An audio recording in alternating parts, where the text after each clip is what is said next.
challenging ba para sa'yo?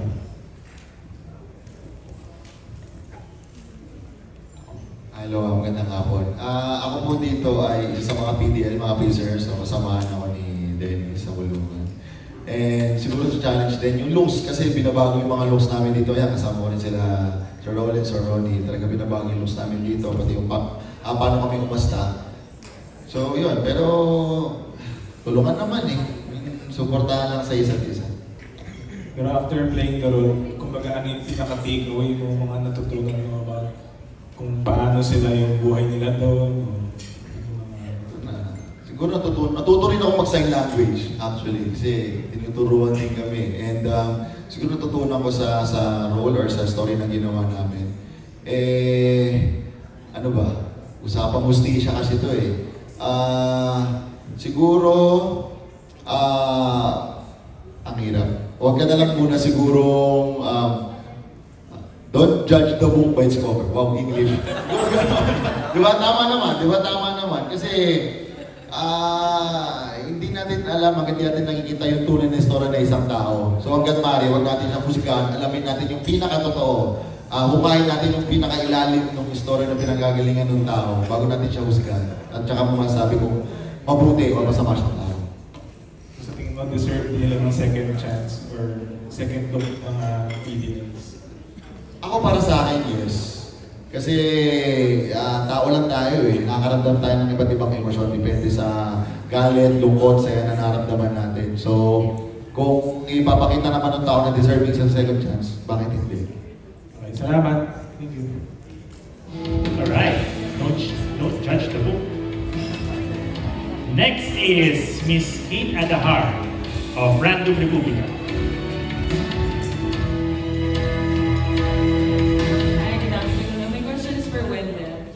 Nabalitaan namin parang bad guy yung role mo dito. Gaano kasama yung pagka-bad guy? Good afternoon to everyone. Paano ba? Siguro masasabi ko talagang yung pagiging bad guy kasi siguro masasabi ko maraming klase ang pagiging masama ng isang tao. Sa nakita ko dito sa character ni Cruz, play the role Cruz dito. Sa tingin ko yung pagiging bad guy niya because of his greediness. Greed siya masyado siyang maraming gustong punit sa buhay niya. That's why he will do whatever it takes para makuha yung gusto niya. So siguro doon din mapapanood ng mga manonood natin, mga kapwa natin na yun yung parang lesson naman doon sa character niya. Because of our desires, pwede tayong mapasama pag too much. So, pwede kahit may mapahama ka ng tao para lang makuha mo yung gusto mo, mangyayari at mangyayari. So, yun, ganun siya kasama dito. And alam ko na kapag na ipalabas ito, marami rin makaka-appreciate na in a way, dito sa character na to, pwede pa lang dapat hindi rin naman. No? Pwede pa lang, may aral dito sa pagiging masama. Hindi lang siya masasabi kung ginawa lang siyang masama para maging kontrabida lang ng dalawang or ng mga cast dito ng characters dito. Merong pinanggalingan bakit naging masama yung role ni Cruz po. Kumusta naman yung working relationship na nila Dennis? Lahat kami actually, mga nakatrabaho ko na po sila halos lahat, no? And sila rin, si Dennis, no? Si Ruro parang first time na yata, no? Pero lagi ko naman siya nakita sa JB. Most of them here, nakatrabaho ko si Royce ngayon na, pero mga nasa isang network lang kami. Kaya parang talagang hindi na kami nag-adjust ng ano dito. No? Well, my first time to work with Direct C. Sobrang natuwa po ako. And I feel so blessed to be a part of this masasabi kong comeback ng lahat, no? Sabi nga ni Sir Ricky na nabuhay ulit yung industriya talaga naman, no? So, isa pong karangalan na napasama ulit ako dito. And at the same time na napasama ko yung mga dati ko na nakasama na magkakaroon ng dahilan para maging mabuhay ulit ang industriya. And regarding sa relasyon ko sa kanila, masaya po ako at nagpapasalamat ako. Siyempre, unang-unang kay Lord because naging maganda naman po so far ang naging relasyon namin ng bawat isa. Natapos namin ito ng maayos kahit po lahat kami may mga schedules at nagtulungan po kami. And I feel so respected and loved dito sa aming cast. At nagpapasalamat po ako sa kanila. Hindi lang po sa mga cast namin, hindi naman po mabubuo ang isang magandang pelikula nang wala rin po ng from the production team itself, from the creative teams, from the mga nasa likod ng camera, sila Ma'am Ange, Siyempre Vanessa, mga nagtiwala po sa amin, at Sir Ricky, at ang aming mga camera din, the whole team itself. Maraming salamat. Thank you, Wendell. Next is Mr. Roel Mendoza of Pamasa.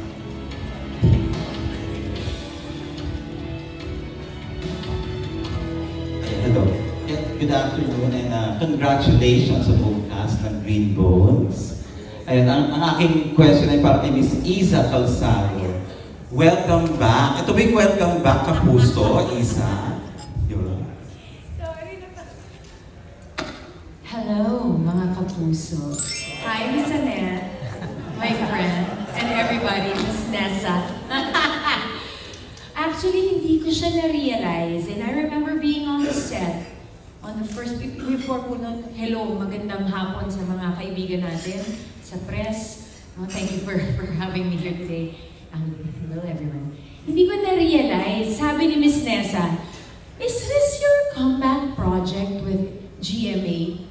Sabi, is it? Sabi ko, hindi ko siya na-realize. Because when I read the script, I read it like a script of any other, like I read it as a script. And when I said yes to it, I said yes because it was a good script, irregardless of who was producing it. Because the script stands and script is king, in my opinion. And of course, a director has to bring that to life. Pressure. And the actors, no pressure, all of us. So yes, ito po pala ang aking pagbabalik sa aking GMA. Sa aking, syempre pamilya ko po ng 10 taon at alam ni Miss Annette na mahal ko sila. Ayun. Parang tayo may kausap na Hollywood actress. Ano po? Parang Hollywood actress dyan sa ano. Sa kinalalagyan mo, Isa. Dahil sa Sitper ba yung... You are so gorgeous. You are so gorgeous. Oh, no, we are all beautiful. Thank you. I accept blessings. Nakakahawa yung ganda mo. Thank you. Ako si Amihan. Yes. Hindi po ba? Amihan season na yun.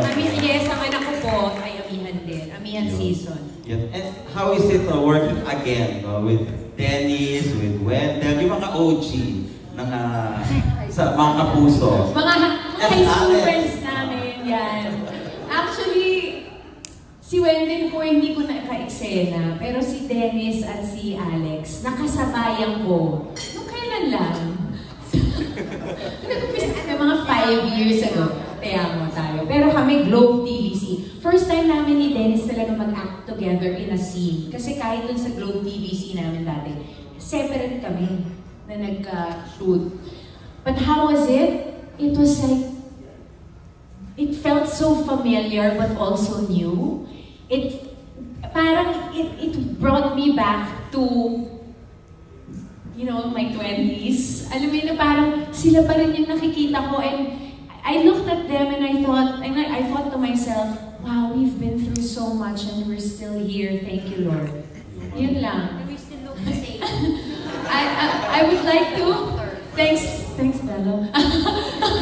No, but yun lang yung parang hindi po kasi lahat ay andito pa. For whatever reason. Pwedeng ayaw na nila, pwedeng, you know, parang the fact that we're still here, we're doing these projects. Wendell, when I saw him today, parang, praise God.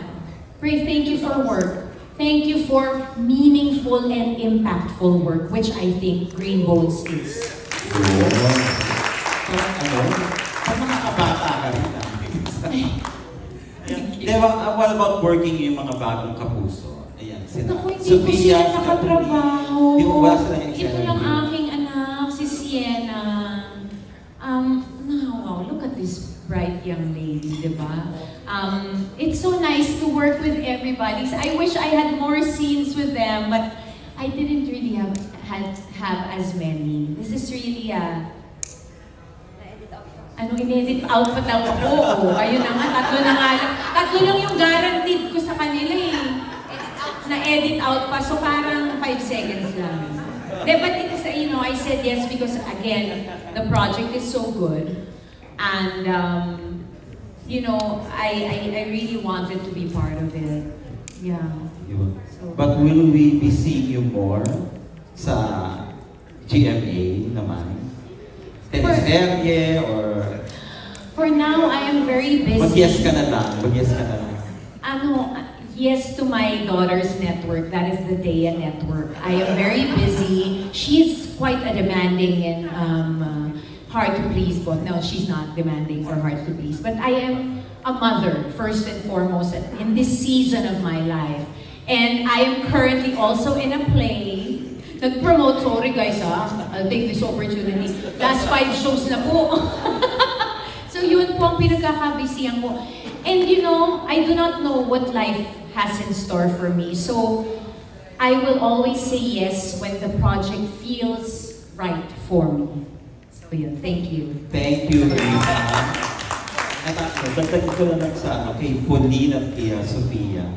First time yung magkaroon ng movie sa Metro Manila Film Festival, tama? Ayun.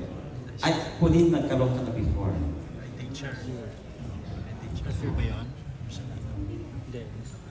Nakasali po ako sa MMFF 2022, which is yung sa My Teacher. So this is my second time. Ay, okay yun. So, second time, first time ni... So, ano yung pakiramdam na before, syempre, napapanood nyo lang ito sa yung parada, sa TV, di ba? So, ano yung feeling na ito? Meron, like, Pauline, meron ka na naman si Sofia first time. Syempre, I'm very grateful kasi MMFF to, and 50th year na nila, so I'm really happy. And of course, this is directed by Direk Zane. And nabitin po kasi ako katrabaho si Direk sa Maria Clara. So, nung na-offer sa akin ito, sabi ko, sige po, yes, why not? And of course, ayan sila Ruru and sila Kuya Den and everyone else. So, I'm very grateful. Yeah.